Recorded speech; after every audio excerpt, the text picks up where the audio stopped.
തൽക്കാലം ഇങ്ങനെയൊന്ന് മനസ്സിലാക്കിയില്ലേ, ഇത് ഞാനാണ് ഏറ്റവും താഴ്ന്നവൻ എന്ന് മനസ്സിലാക്കും. വേറുള്ളവരൊക്കെ എന്നേക്കാളും ഏതാ.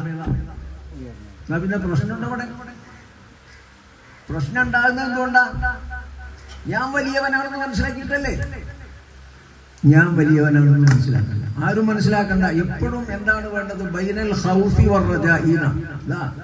മനുഷ്യന്റെ ജീവിതം എങ്ങനെയാണ്? വല്ലാതെ പേടിച്ചിട്ട് അങ്ങനെ ജീവിക്കണ്ട. പിന്നെ അവനെ പേടിച്ചാൽ ഒന്നും കഴിയില്ല. ഇല്ല, ഒരു പ്രശ്നമില്ല, അങ്ങനെയും വേണ്ട.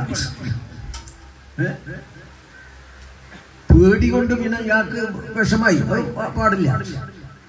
അങ്ങനെ പറഞ്ഞിട്ടില്ല.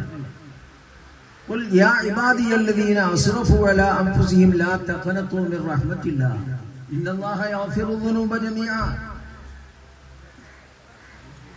തെറ്റായ പല പ്രവർത്തനങ്ങളും വന്നുപോയിട്ടുണ്ട്. പക്ഷെ നിങ്ങൾ ആശ മുറിയണ്ട. അള്ളാന്റെ റഹ്മത്തിനെ തൊട്ട് നിങ്ങൾ ആശ മുറിയണ്ട.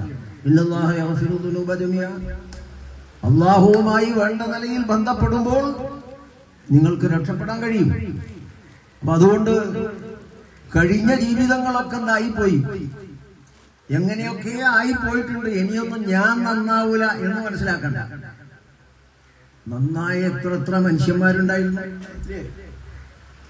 നബി സല്ലല്ലാഹു അലൈഹി വസല്ലമയോട് കൂടെ കിടക്കുന്ന ആളാരാ?